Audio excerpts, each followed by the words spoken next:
biggest bloke that I can ever remember. How a bloke that big could play that well, I don't know, but he did. He was shepherding me at one stage, and I charged him. I was a bit mad in those days. Yeah. And I reckon I bounced off him about 5 metres. It was like running into the pyramids or something. But he's a good bloke.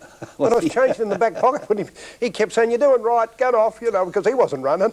But when they kicked the one in where he had to body him and he was going to take a one-on-one mark, then it got tough, yeah. Well, 57, Stevie Marsh switched over from South to East Fremantle and he won the premiership. He was a funny little guy. East Perth were favourites to win the premiership. Mate, I had a funny year, 57, was probably my last year in pharmacy, and they made me, Marsh was captain because he was coach, and we had a vote, the players voted, and I was vice captain. Thereby I became a selector. Well, the first 5 weeks I went in to selection, you'd sit down with Marsh, and I was playing fairly good, pretty good footy at this stage, you know, and you'd sit down and you'd say, "Well, here's my team," and he'd say, "What right are you got to be picking a team the way you're playing?" Now this is what you'd find when you go into selection. And I just said to him, "Well, what's the point of me being here?" You know, because as you realise, I used to be fairly volatile.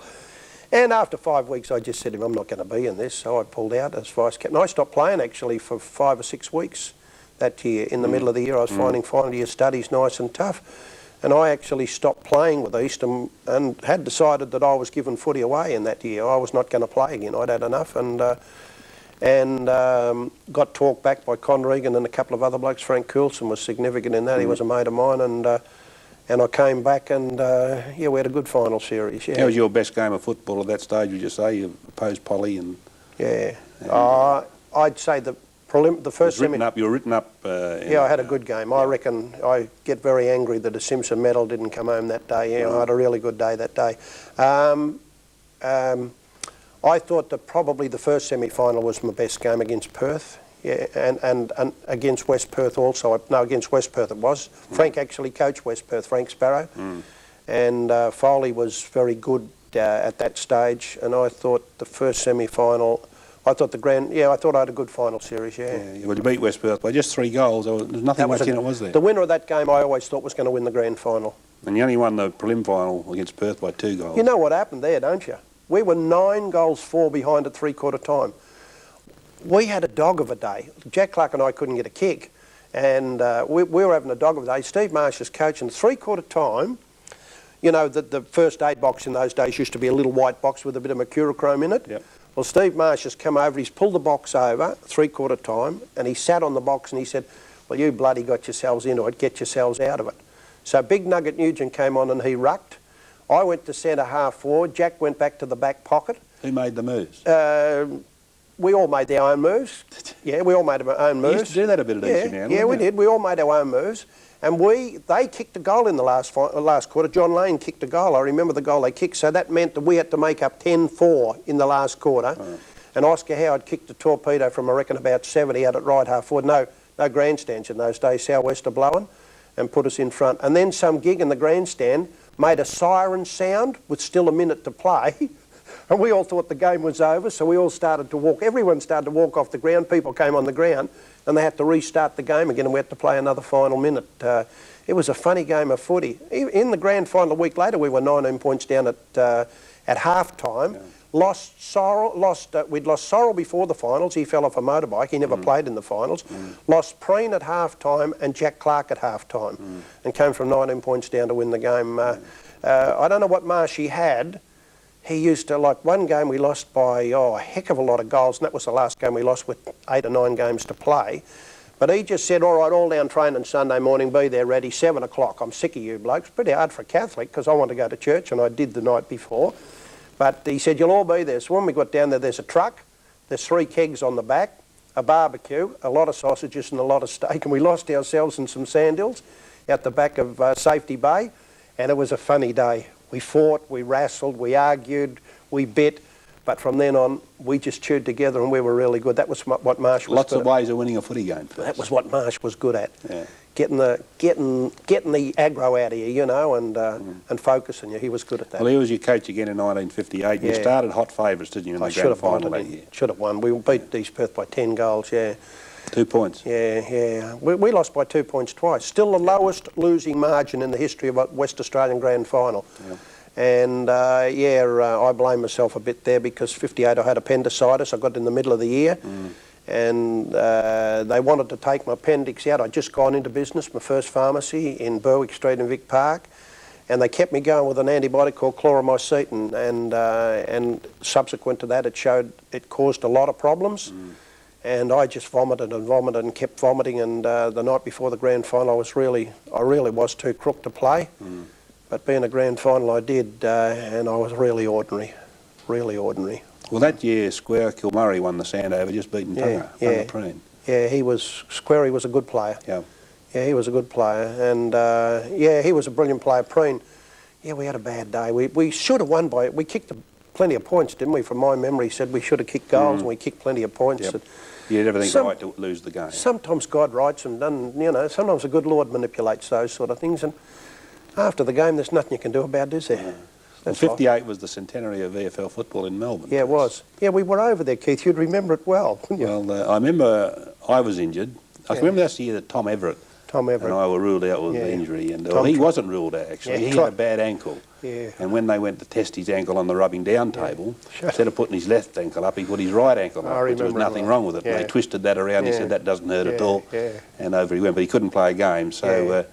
So we went over, he went over as one of the party, I went over as an observer. Yeah, that was a good carnival. It was a good carnival, but it nearly was disrupted on the Saturday, Percy, wasn't it? I mean, I remember... I can't quite remember. I think that was the day that you went to... well, Tom Everett and I were, because we weren't I still blame you. I reckon you involved, dobbed me in on this. We were invited to sit up in the broadcasting box with Bert Bryan at Flemington, which was a great thrill, and it was a great experience. Lovely to sit course, up there. Flemington, yeah. And we would call a race Bert Bryan, and he would look back at us and make a little quip, and then he'd pick up the race again.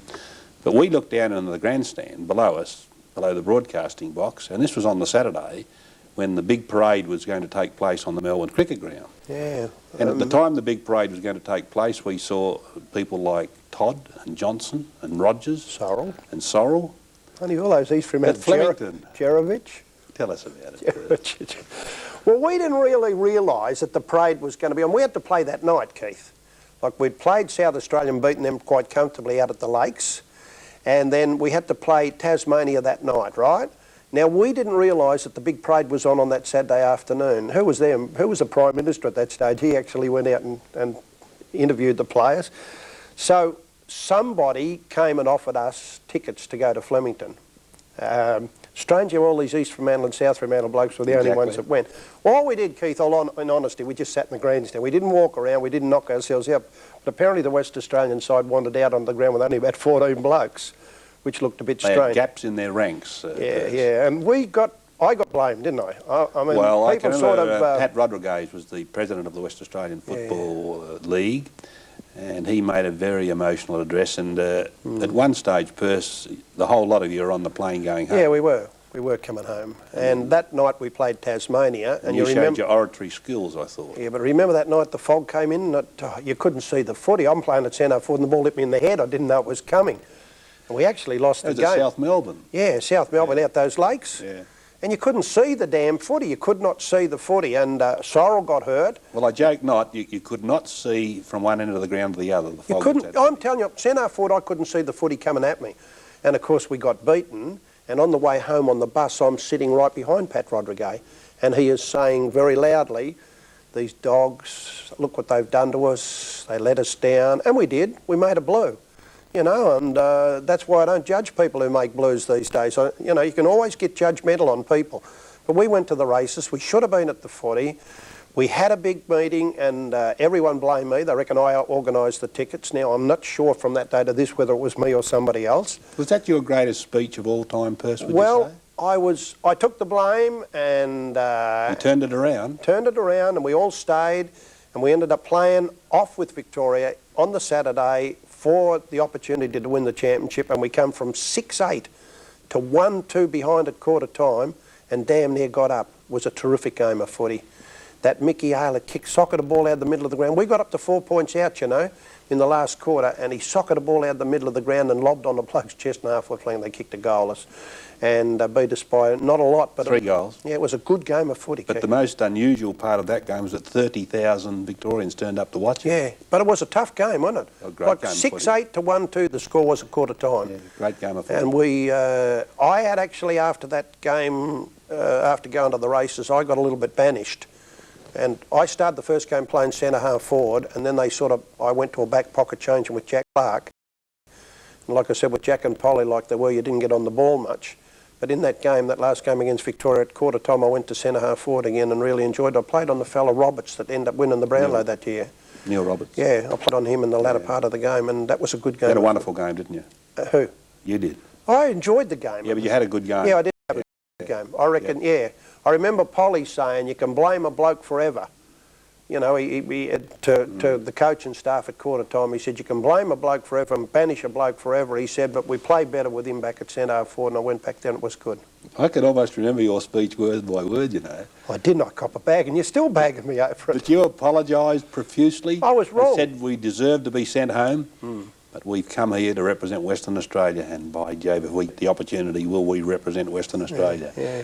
And you got a great applause after the game. It was all turned around. Pat was happy. Yeah. Well, and we nearly pulled off. And that would have really upset the Vics on their centenary year. Yeah, that first quarter beat us, you know, and it probably all went back to that business at Flemington, you know, because we just got a bit unbalanced in the way we set things up. I remember Sorrell played in the middle. It was pretty wet too. Oh, muddy, yeah, the MCG cricket pitch. Always. Yeah, muddy, it was wet. Yeah. But we just put our heads down and backsides up, and even Jack and Polly worked together on that occasion. Yeah. Didn't happen often, I might tell you. Yes, that was really quite an incredible carnival that West Australia nearly won. I remember Norman Rogers getting ironed out in the South Melbourne game. Yeah, he did. And when he woke up in the change rooms, he jumped off the bench and said, the bastard came straight out of the fog, I didn't see him. Mate, Normie Rogers, I reckon he was probably one of the best players I ever saw in my life. Normie played more state games than anybody else, this bloke, you know. Yeah. And I doubt that he ever played a bad one. He was a terrific player. He was tough. Yeah, he was tough. Well, he was tough. But people didn't realise I centre half forward with Normie playing centre half back. Normie was just get the ball, kick it long. He was the best bloke to read because there was none of mucking around, no handball and no drawing, none of that. You knew when Normie got it, he was going to, and it was so easy to read, and he kicked a good ball to the right place. People underestimate how good a player he was, Normie Rogers. Well, you were appointed captain coach of Swan Districts in 1959. Now, what did East Fremantle think of that, Perce? Because they just rebuilt a very good side. They just missed the grand final of 58. Yeah, well, I remember Any resistance there? Yeah, I remember Steve Marsh telling me what an idiot I was, you know, that I'd never make a coach and this, I was too hot-headed and etc. and so forth. But I wanted to coach, Keith. Pat Mountain came and saw me and they wanted me to come up there. And I was looking for a business opportunity at that stage, like in a pharmacy, and I went to Midland with the pharmacy at that stage. And maybe I still didn't know enough about coaching, but we started pretty well. Had you stayed, we would have been a good side. Like Fred Castledine that year was an emerger, and I was rucking Fred and trying to play centre half forward myself, which is what I would have liked to have done. But Fred badly broke a foot after the fifth. We played South and he played an absolutely outstanding game, and I really had a big time for Fred, and history proved that was pretty right. And Bagley, Kenny Bagley. Well, he's the one you developed, wasn't it? Bagley, you know, I remember walking into the Council Club Hotel one Saturday night on my way home after to get a couple of bottles to go home, and I walked into the part, you know, where the bottle section, just as you came in the front door at the Council Club, and I leaned and I walked in, and there were 2 or 3 directors met him of the Swan Districts Footy Club having a drink the other side of the petition, and they said, Johnson, there must be something going on between Johnson and Bagley. How keep playing this bloke? He'll never be a footballer as long as his backside points around. Just the rain stage this bloke, and I just said, this one of the young talent that I've ever seen, and he proved that. But yeah, like Cronell, he came from Cronell, was playing in the reserves and wasn't getting the game in the reserves, and I just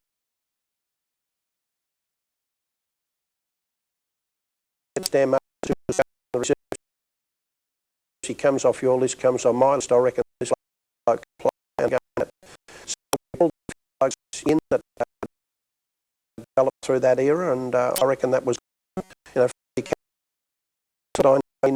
people like that all came and you know, the districts was really the best thing I did like me and them put me in home family and what happened first? I mean, 19 games flying great.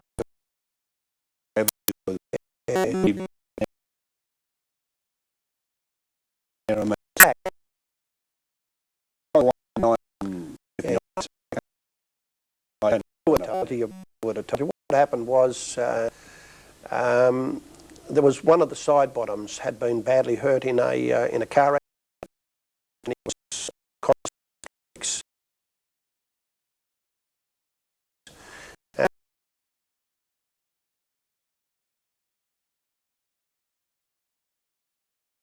and Swans were running a function on night to money for his wife, help them through, you know, because there was money coming in, and that was in the day of the state. States 59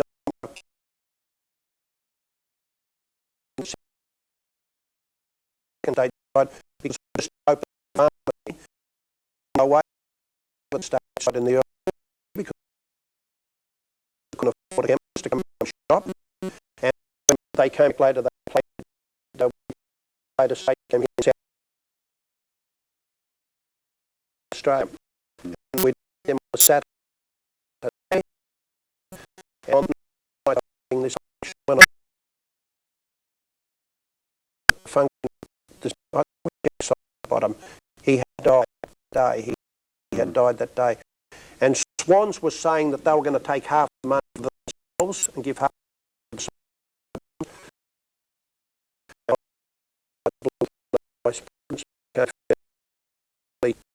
almost physical. And I probably went too far. They decided that I should lose the job. And it was close mate. He ended up taking the job.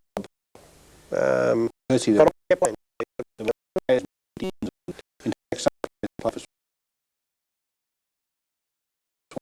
There were 234 to meeting when they tried, no, and 102 voted I should.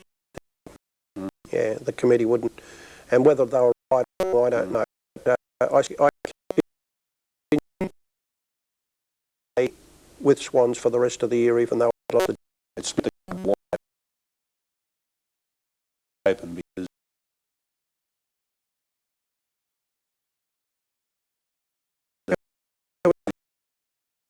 thing. Probably a good thing. It was probably a good thing for Swans to get a that stage hell, weren't they? Yes, you know, there was no coalescence there. I think probably from that point on. The next year, from the next year, Charlie Doig, and they both came in, and he came in on a roll.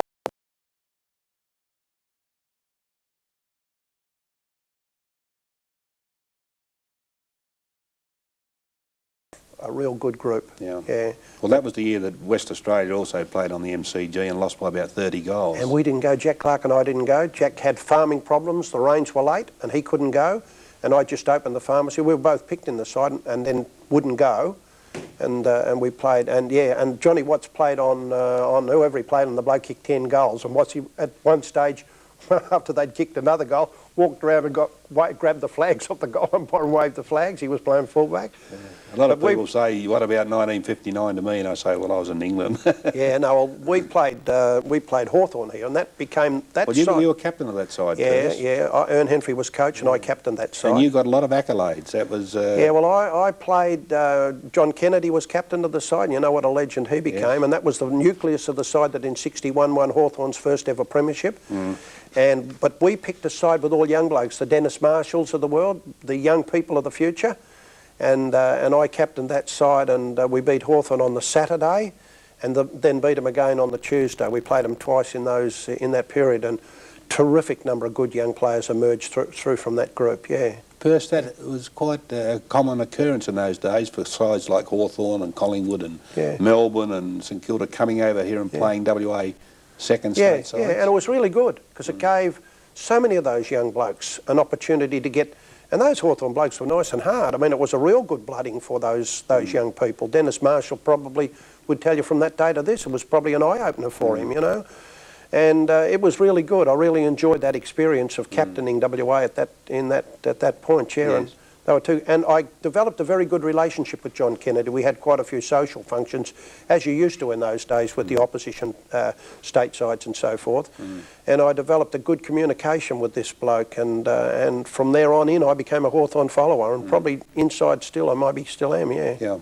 Well, you slipped over to Claremont with Ray Richards in 1960. Money does wonders for you, Keith, yeah. Claremont offered me to come there, and it was good pay, yeah. Something like the year before with Swans, I got £239 for being their captain, coach, and probably being nearly their best player. And the year after that, just to go and play with Claremont, and I just bought a home in Midland, the old house in Frederick Street. It cost me £2,400, and this went a long way to paying that off, what happened to Claremont. But Ray Richards, I enjoyed that year with Ray, and that again was a lot of young blokes, Wayne Harvey, and a lot of those young blokes, Dennis Marshall and those young blokes were emerging, and that became a basis for a good side for them. But Richards was a good coach. He only won 8 games. In fact, it was quite a star-studded side, as I remember, at Claremont that year. Only if you look at it latterly, mate. It's like when I coached at South, people say you had Steve Michael. I had Steve Michael when he was starting, you know. They remember the finished product. The Wayne Harvey is the finished product. When Ray Richards got those blokes, they were the starting of that product, and he had to educate them. You had to go through the ups and downs of young people. The names that were there, Lorne Cook and people like that, became great players. Yes. But at that stage, he was just teaching them how to be good players. So you're saying that was a reasonably successful season? Oh, he did a good job. Yeah. They sacked him the next year and got Peter Piano. Yeah. And that was a hell of a bad move. And that was when John O'Connell came back from Geelong and Peter Piano took over. I played the first 6 games. Clooney and I both quit at the same time. Yeah, we didn't enjoy our footy at all. No. And then had a year out and went back to East. Yeah, that was... He never really worked out, Peter Piano. He's been a magnificent rover in Victoria. Mate, I don't want to speak bad of people, but he was... Some funny ideas? Mate, here I am. I'm 30 years... No, 29, I suppose. And had played really well from the year before, won their goal kicking and finished high in their fairest and best. And the first thing he said, you don't think you're going to get an order. I'd played over 200 games here, and don't think you're going to get an automatic game with Claremont and so forth. You know, instead of getting us all on side, and then the first thing he did was put backpacks on our back, put bricks in the packs, in 104 in the water bag, and said start running. You know, and we played the last scratch match of the season against East Fremantle, all my old mates, like the Regans and so forth. And you know what you used to do in the last scratch match, you really pushed yourself, you probably rucked the whole of the last quarter to get it under your belt so you'd be right for next week. And having done all that, it was a hot day in March, and then he said at the finish of the scratch match, all right, now I want you to run 9 laps at the end of a scratch match. Well, Clooney and I ran half a lap, you know, and so it became a difficult situation, and I decided then that I was going to finish, but it wasn't the finish, really, was it? No. 62, I went back to East. You went back to East, and Big Bob came over. Joined up with Big Bob. Tell us about Big Bob, because he was a real character, wasn't he? And a great bloke. He lobbed, and he came up home, and he kept saying, Percy, all these kids, Tony Casley, all these young blokes, Billy McAtee, you know, I remember all the names he threw up. We need you, and Jack wasn't playing either. Jack had finished, Jack Clark. And need you playing, and anyway I said, no, you've got no hope, you know, it's too hard, run the pharmacy, and at this stage I was coaching Midvale in the under-19s up there, and I really loved doing that. And I said, no way, Bob, you've got no hope. You know, I'm not playing. Anyway, I went and saw him play Swans in a game at the end of the first round. And they kicked 2 goals 4 in the whole game. Swans kicked 13-11 or something to 2-4. And I was standing with Shirley. And I said, I just got to go back. They do need some help, this group. And I went down and trained. Went and got Jack. He came back at the same time. We went up to the farm and got him. And we went and trained. I trained on the Thursday night because I couldn't train 2 nights a week, getting down because I couldn't afford a chemist to open a shop, and I couldn't afford to put someone on in the pharmacy. And I went down and trained on the Thursday night, and I came home, and Sheedy and Everett and them used to have that footy team selections on Thursday nights. And Dick Roberts, remember Big Dick, yes, the club doctor up in Midland? Yeah. And he was a good mate of mine. Every Thursday he used to come around and sit around after we'd finished doing our business in the pharmacy and his surgery. We'd have a couple of bottles, and we were sitting back, and the team selections come up. And at full forward is this P. Johnson. And I said, they got it wrong, it's Bob Johnson, you know, R. Johnson. They knew it wasn't your son. Well, anyway, all of a sudden, Sheedy said, this is Percy Johnson. And I'd had one training night, and we were playing South in the Derby. Anyway, I lobbed down there, and from then on I played. We ended up playing in the grand final that year. Swans beat us, yeah. Yep. Still a good game, wasn't it? It was a good game. Good game of footy. Yeah, it was a good game of footy. Ray Sorrell won the Simpson medal in that game from the losing side, which is unusual. Yeah, no, it was a terrific game of footy. We got right back in late in the game. We kicked a lot of points early in the game, and I played on Ken Bagley. I played centre forward on that young bloke, and he kicked me in the shin, actually. Accidentally. And I thought, now that's really not doing the right thing by a bloke that helped you a bit early. Accidentally, it pumped up, and I had blood drained off it for about a fortnight after, I remember that. But well, Swans beat you by 6 goals in the second semi, but you beat West Perth by something like 13 goals in the prelim. Played on Brian France in that game. Funniest game I've ever played in my life. We're playing at centre-half forward, and he's centre-half back. And I looked across the ground towards where the old scoreboard was, and there was a swarm of bees, and I'm talking about a big swarm of bees, and it's just coming straight across the ground at us. Now, Brian France stuck to you like glue. You remember Brian France? He was always at you. Brian France took off in one direction, and I took off the other, and I think everyone, and there would have been 40,000 at the footy, they must have thought we'd both gone mad at the same time, you know. And a couple of these bloody bees got down my jumper. And they were stinging like hell, these damn bees. And from that day to this, Brian and I still get together and have a bit of a giggle about that particular game. But we beat them easy. Con kicked 9. Con Regan kicked 9 in the game. It was a record for a final at that stage. Incredible player, Brian France. I remember in 1966 in Hobart, he hadn't given Darryl Baldock one kick till halfway through the third quarter when he left the field. And when he left the field, of course, we lost the game. Yeah, he was a terrific player, Brian France. Wasn't a great mark or kick or... He was paranoid about playing in front of you. He had to play in front of you, and sometimes, and that's probably why we beat him like we did in that game, you could take him up the ground underneath the depth of the kick, and we had blokes like Michael Regan and so forth playing on half-forward flanks, real smarties, you know, and they kept getting in. Actually, I reckon Sorrell used to get more kicks off me than I did off him. He used to run past and get a hand pass, and we got a lot of space in that area, you know, sort of backward to centre half-forward. And Brian was really paranoid about playing in front of you, and you could work him underneath the ball a little, but he was a great player. Absolutely. It was hard to get a kick on Brian France.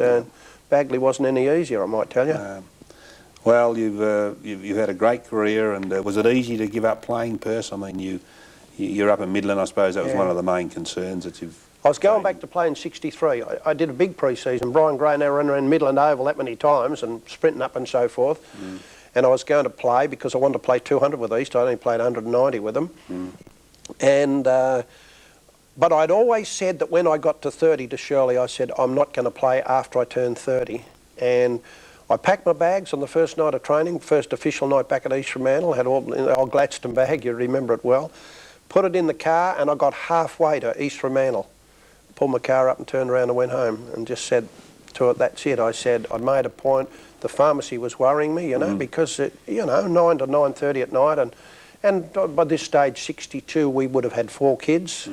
And I was coaching at Midvale and really enjoying that every Sunday afternoon and whatever days a week. I really loved coaching at Midvale, and I got a real taste for coaching kids. And then my kids started to go to De La Salle, and I started to coach at De La Salle, and really, that was the best part of my life. That was the best part that I enjoyed in footy, that sort of stuff. So I just put them away and said, yeah, that's it. Well, you had a stint in the media, and then 1977, out of the blue, Perce, you were appointed coach of South Fremantle. Yeah, they came and talked to me quite a bit. Colin Baird had coached the year before. A few blokes like Ray Bauskas and that weren't playing all that well. and they asked me would I come down, and I went down and coached. I had Morris Rioli was only 18, a kid, and Steve was probably 19. Steve Michael was 19. And you just missed the fort. I remember in the last game. 1-12, yeah. Last game before the final round, Perth, who were the premiership favourites, yeah. They lost to East Perth by 20 goals. Yeah, I know, mate. I know. We got out. We should. The fourth last game of the year, we played Perth at Lathlane, and they beat us by a couple of points. And I remember Joe McKay took a mark with a minute to play. And for some peculiar reason, he threw a hand pass to Morris Rioli, who wasn't expecting it, and a Perth bloke picked it up and kicked a goal and beat us. Otherwise, we won our last 4. We beat East Fremantle in the second last game, and at that stage, they had a full team. Peake broke his arm in the last game, but we played them with the full game. We beat them by 16 points, and they played in the grand final. And I still reckon had I been able to go at that grand final, that was because Steve Michael and Morris Rioli just emerged during the course of that year. Some fair players, Perth. I mean, I had a look at Brian Sikatosko. Ray Bauskas kicked 108 goals for you. Yeah, he had a terrific year. Tony Morley, Basil Campbell. Tony Morley was just such a good player and such an honest bloke. Basil Campbell, yeah, he frightened the hell out of everybody, Basil, but he was a good player. Big Mel Brown was. Mel Brown came to South that year. He'd been coaching Claremont. And he eventually took over from you for the next year. Yeah, well, I finished coach. Mel Brown as a player that year. Yeah. He had some sort of an agreement to play a number of games with South, and he was getting quite a bit of money, but he was getting very few kicks, and I finished him as a player. Yeah, I said, and from that point on, we became a lot better side. I ended up with 4 18-year-olds. Benny Vagona he came down as an 18-year-old.